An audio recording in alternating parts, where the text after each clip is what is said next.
On Thursday night, she sighed. We need a break. I put down the letter about the 40% raise and the move in 3 weeks.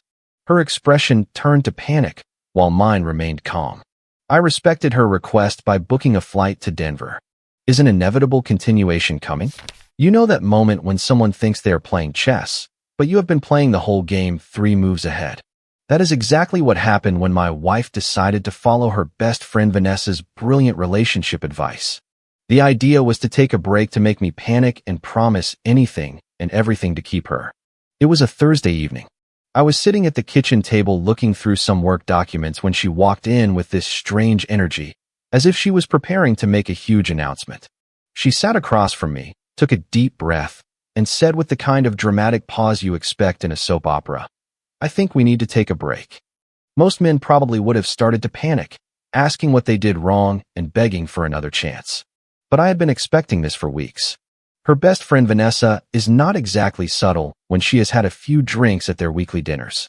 Last month, I overheard a phone conversation where Vanessa was coaching Rachel on how to gain the upper hand in our marriage. The plan was simple: announce a break, watch me panic, then return as the hero while I was supposed to be grateful and promise anything to keep her. When she delivered her line, I simply nodded and said, "Perfect timing." She blinked, clearly thrown off by my response. This was not in the script Vanessa had given her. "What do you mean, perfect timing?" she asked, and I could hear the first crack in her confidence.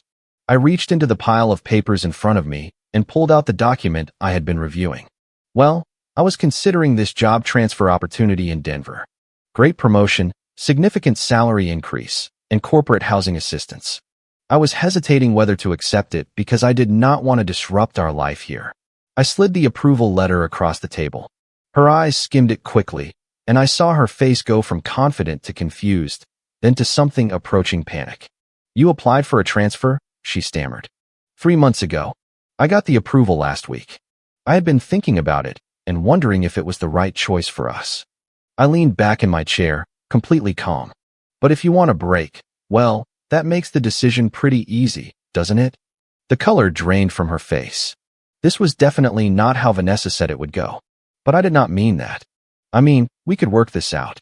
She started to backtrack. "Work what out exactly?" I asked. "You just said you want a break. I am giving you exactly what you asked for. In fact, I am making it even better. You will have all the space you need, and I will start fresh in a new city with a professional opportunity one have been dreaming of." She opened her mouth, closed it, then opened it again. "That is not what I meant by a break." "Really?" "Because it was pretty clear to me. You want space and time apart to think. Denver gives us plenty of both." I gathered my papers, including the approval letter. "Actually, this works out even better than I thought.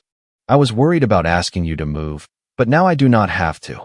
You cannot just leave," she said, and now there was real panic in her voice. "Why not? You just told me you want a break. I am not leaving you. I am respecting your wishes while pursuing an incredible opportunity. It is a win for both of us." I stood up and walked to the kitchen to grab a beer. "Oh, and do not worry about the timing. They want me to start in 3 weeks, which gives us plenty of time to sort out the logistics." 3 weeks, her voice cracked slightly. "Yes, it is a fast-track program for experienced candidates. They even cover all relocation expenses and provide temporary housing until I find a permanent place." I took a sip of my beer and looked at her. "You should probably call Vanessa and thank her for the advice. Without her brilliant idea to take a break, I might have turned this opportunity down." The look on her face was priceless. The confident woman who had walked in ready to control the situation was gone, replaced by someone who clearly realized she had trapped herself. "I need to think about this," she said weakly. "Of course you do. That is what breaks are for. To think." I headed for the stairs. "I will be upstairs making a few calls. Denver wants an answer by tomorrow, and thanks to your timing, I know exactly what to tell them." As I walked away, I heard her frantically dialing a number on her phone. I did not need to guess who she was calling. Vanessa's brilliant strategy had spectacularly backfired, and they both knew it. I was genuinely excited about the opportunity in Denver. Sometimes the universe has a funny way of lining things up perfectly.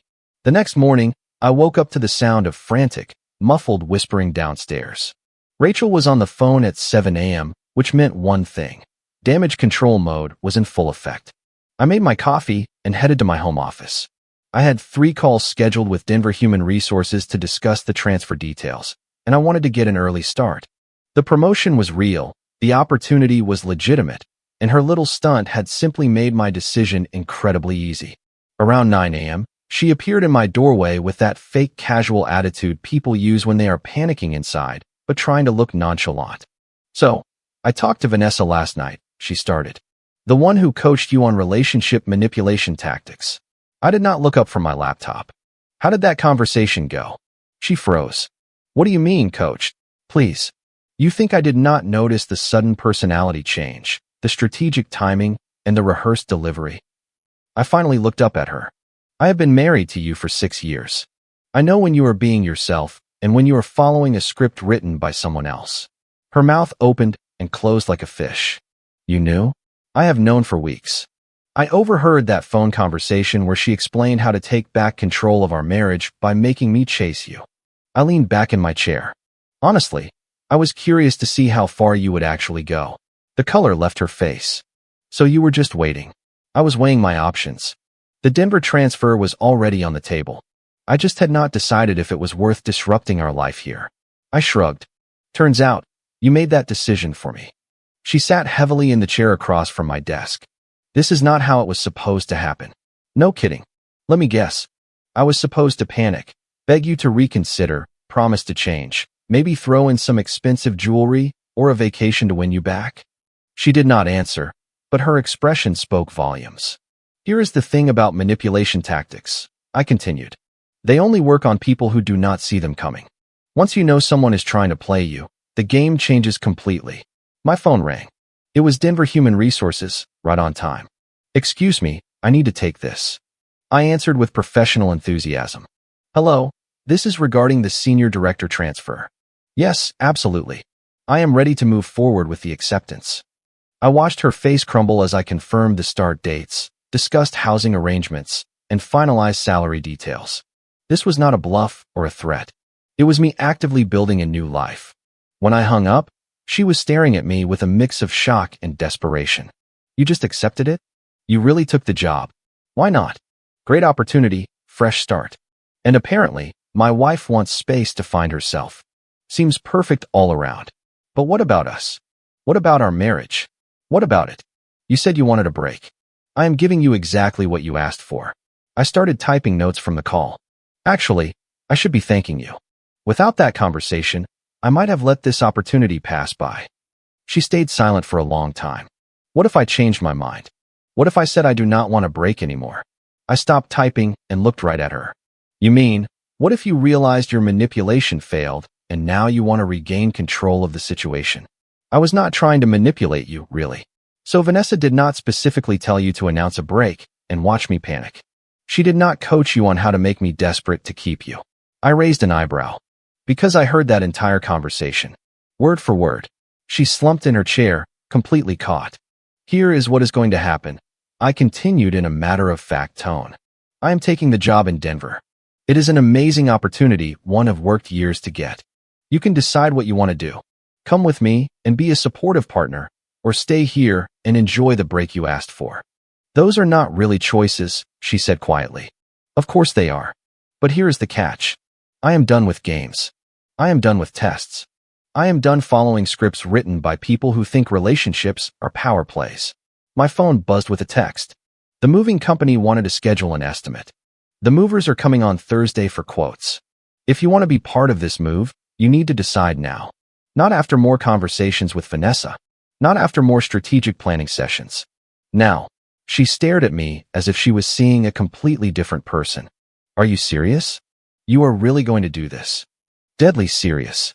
I had spent too many years building my career to let relationship games derail an opportunity like this. I stood up. "Vanessa's advice cost you the chance to control this situation. Now you have to decide if it also cost you your marriage." I walked to the door, then stopped. "Oh, and when you talk to her today, and we both know you will, tell her that manipulation tactics work both ways." The difference is mine actually succeeded. As I walked away, I heard her grab her phone. It was time for round 2 of damage control. Too bad for them both. I was already 3 moves ahead. Thursday afternoon, The moving estimates were done, the boxes were ordered, and I had a detailed timeline for my transfer.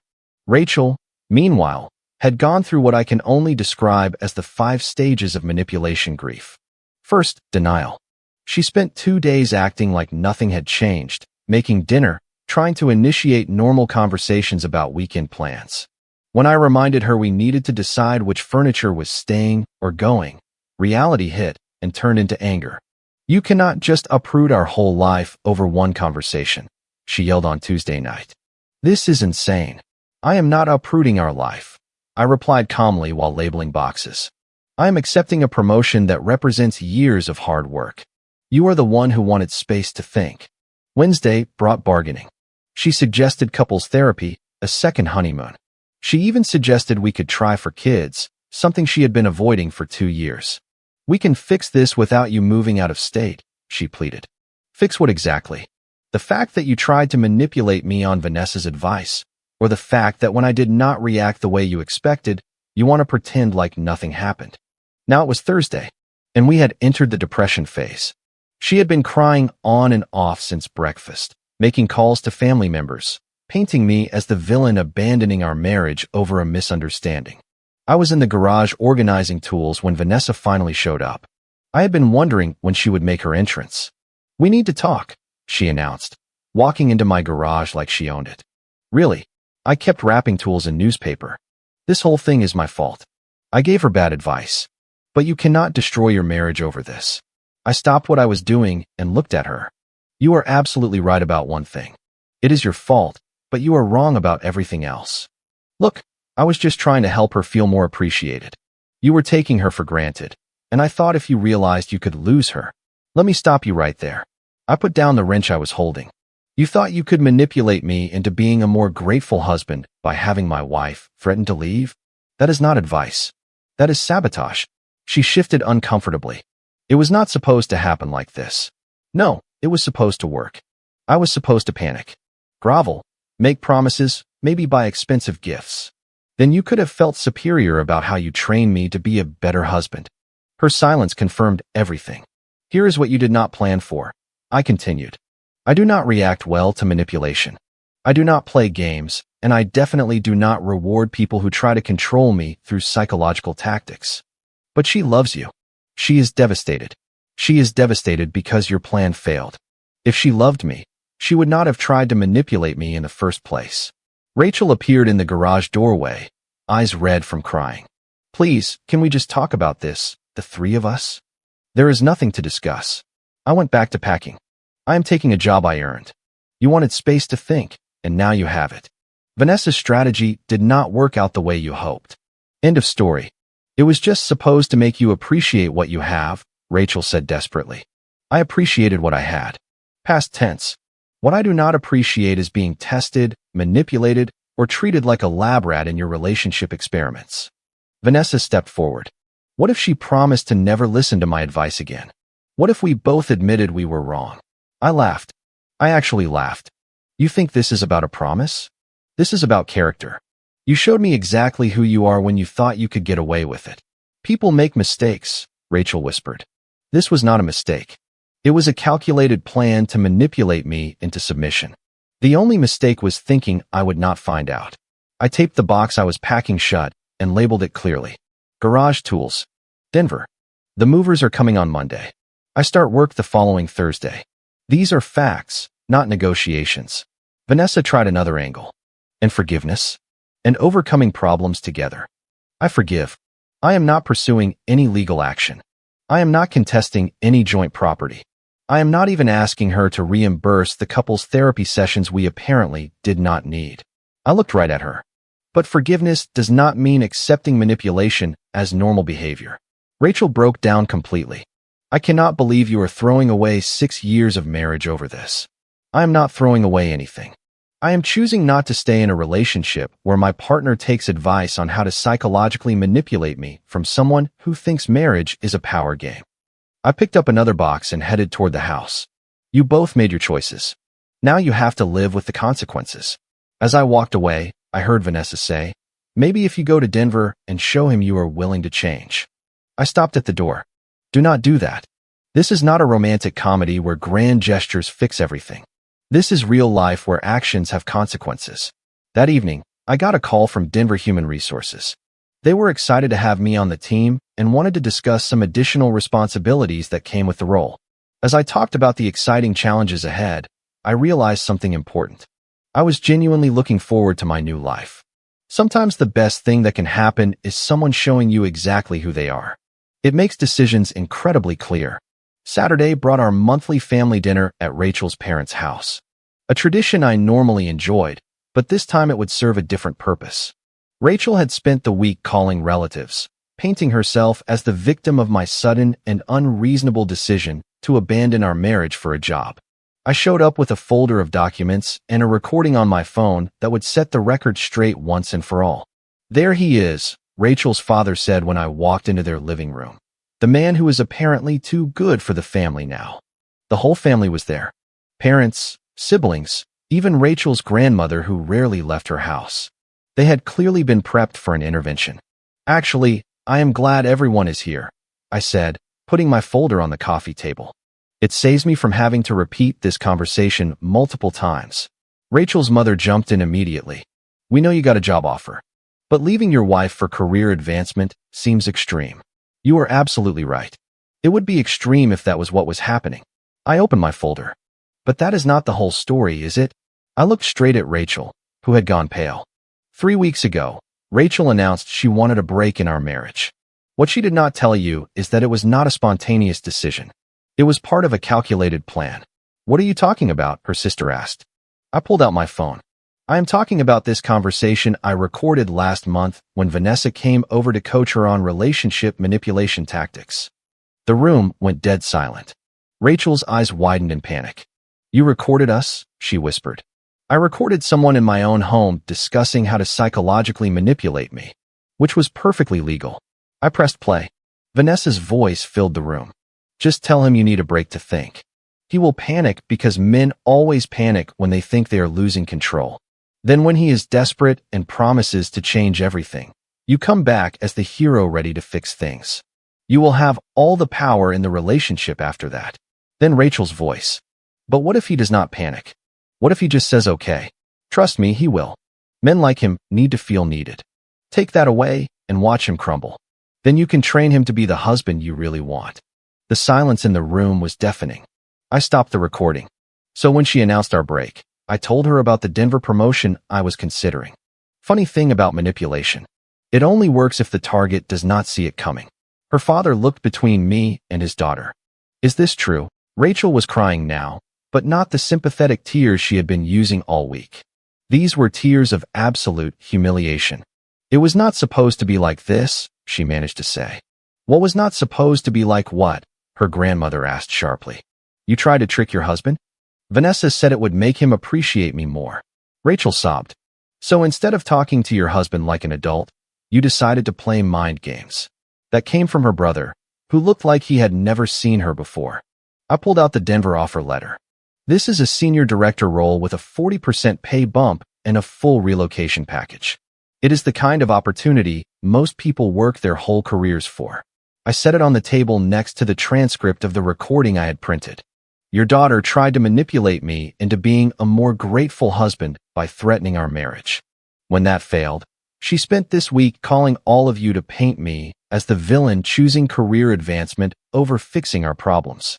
Her mother picked up the transcript and started reading. Her expression completely changed. "The real question," I continued, "is what kind of person gets coached on how to psychologically manipulate their spouse, then follows the plan when she thinks it will work?" Rachel's sister stared at her in shock. "You really did this?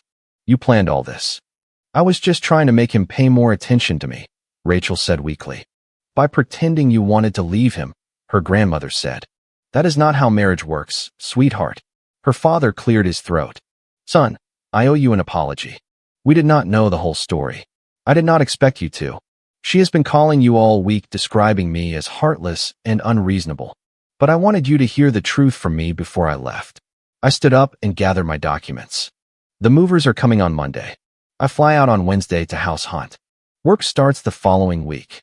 "And therapy?" her mother asked. "And overcoming this together?" What exactly would we be overcoming? The fact that she tried to manipulate me or the fact that she got caught? I shook my head. Some lines, once crossed, cannot be uncrossed. Rachel looked around the room desperately. The family that had been ready to shame me for abandoning her was now looking at her like she was a stranger. Please, she whispered to me. Do not leave like this. I am not leaving like anything. I am accepting a promotion I earned and starting a new chapter in my life. You are the one who said you wanted a break to think. I headed for the door, then turned back one last time. For what it is worth, I hope you figure out what you really want instead of letting Vanessa decide for you. But whatever you figure out, do it on your own time. Walking to my car, I heard the family discussion erupt behind me. No longer angry voices directed at me, but confused and disappointed voices directed at her. Sometimes the truth is the most powerful weapon you can wield, and sometimes the best way to win is simply to let people see who they are really dealing with. Sunday to Tuesday were the 3 longest days of what was left of our marriage. After the family dinner disaster, Rachel went into total desperation mode while I methodically prepared for my new life. The movers arrived Monday morning as scheduled. As they loaded box after box into the truck, she made increasingly frantic attempts to change my mind. I will cut off all contact with her, she said, following me from room to room. I will never speak to her again. Good for you, I replied, directing the movers to my office equipment. That is probably a smart move regardless of what happens with us. I really mean it. I will block her number, delete her from social media. Everything. You should do whatever you think is right. I handed another box to the mover. Just do not do it for me. Do it because you finally realize she is toxic. Monday afternoon, most of my belongings were either packed in the truck heading for Denver or stored in the garage for a later pickup. The house felt strange, half empty, like a movie set being taken down. That was when Vanessa showed up again, this time with what I can only describe as a full confession and an apology to her. I need to fix this, she announced, walking through the front door. This is entirely my fault. Finally, something we agree on. I was emptying the last drawers of my desk. I will call your work. I will explain that this is my fault, that you are making a mistake because of bad advice I gave her. I stopped what I was doing and stared at her. You will do what now? I will call Denver and tell them you are having marital problems because of me, that you are not thinking clearly. Let me stop you right there. I put down the papers I was holding. You think I am going to let you sabotage my career because your manipulation did not work out as planned? She looked confused. I am trying to help fix this.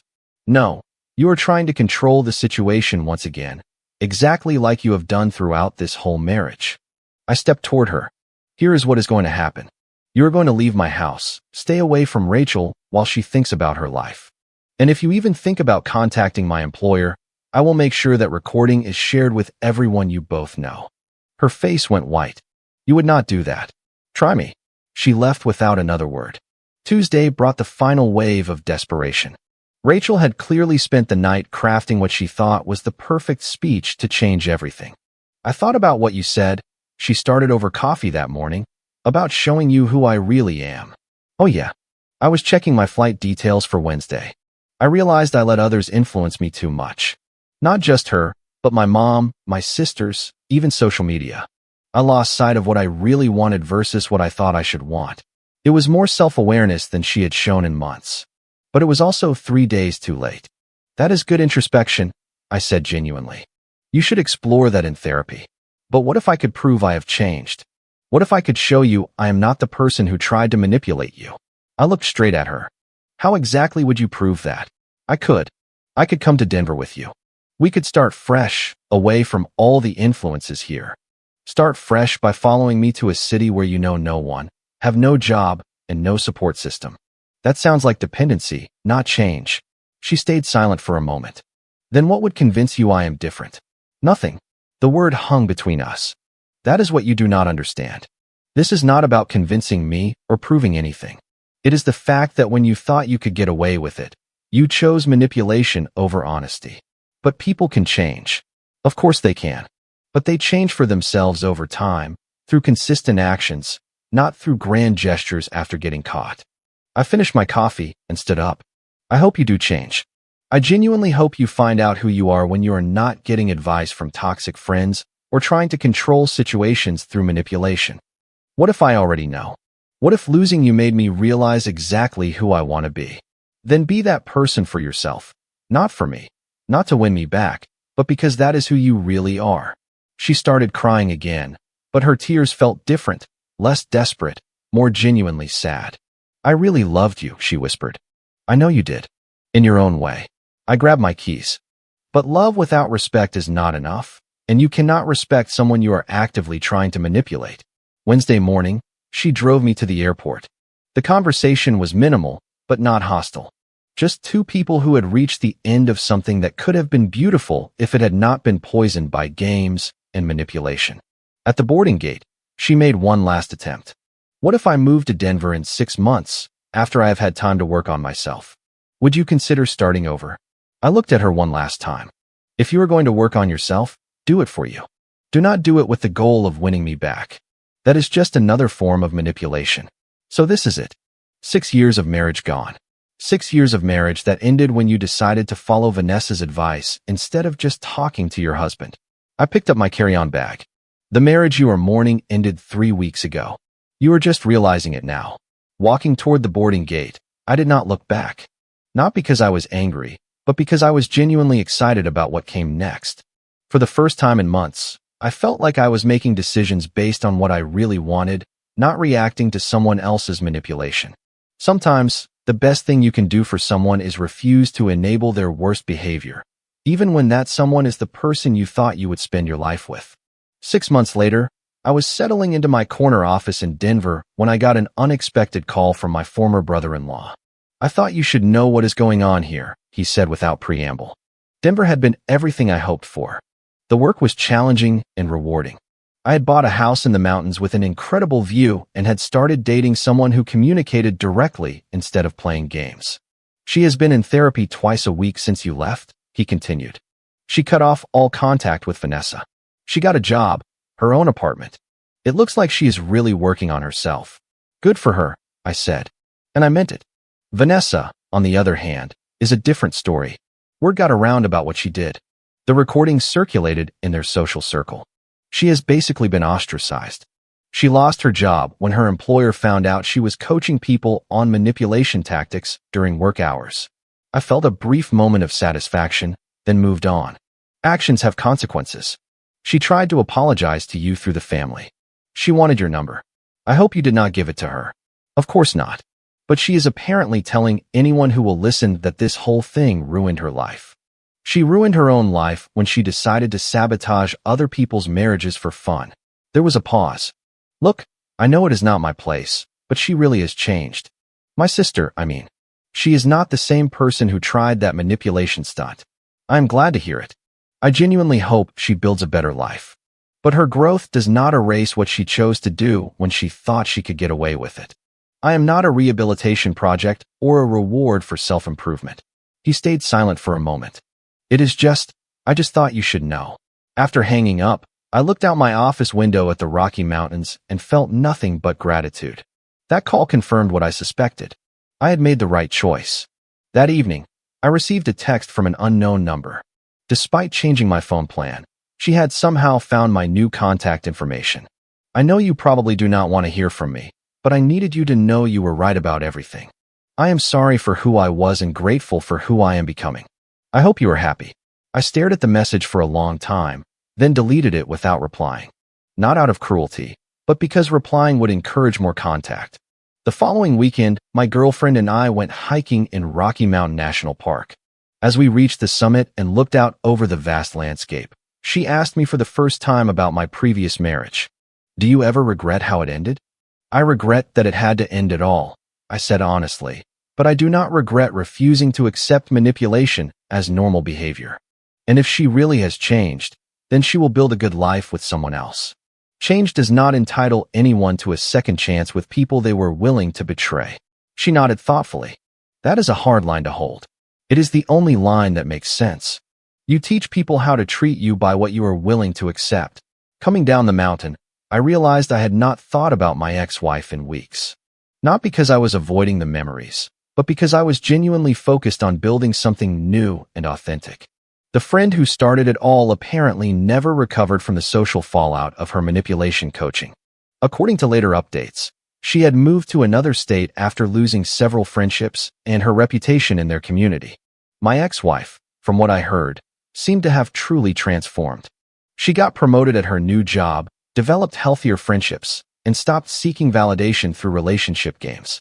But that was her journey.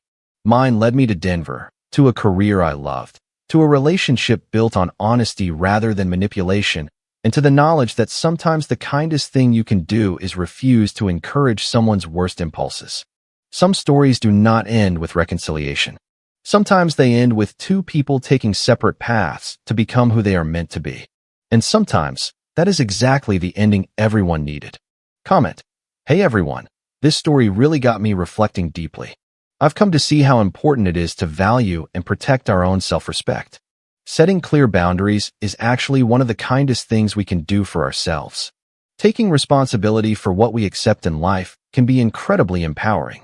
Real healing often starts when we finally choose our peace over chaos. I hope you take a moment to think about the relationships in your own life. You deserve honesty and respect in every connection you build. Learning to walk away from what hurts us shows real strength. Let's keep growing by treating ourselves with genuine kindness.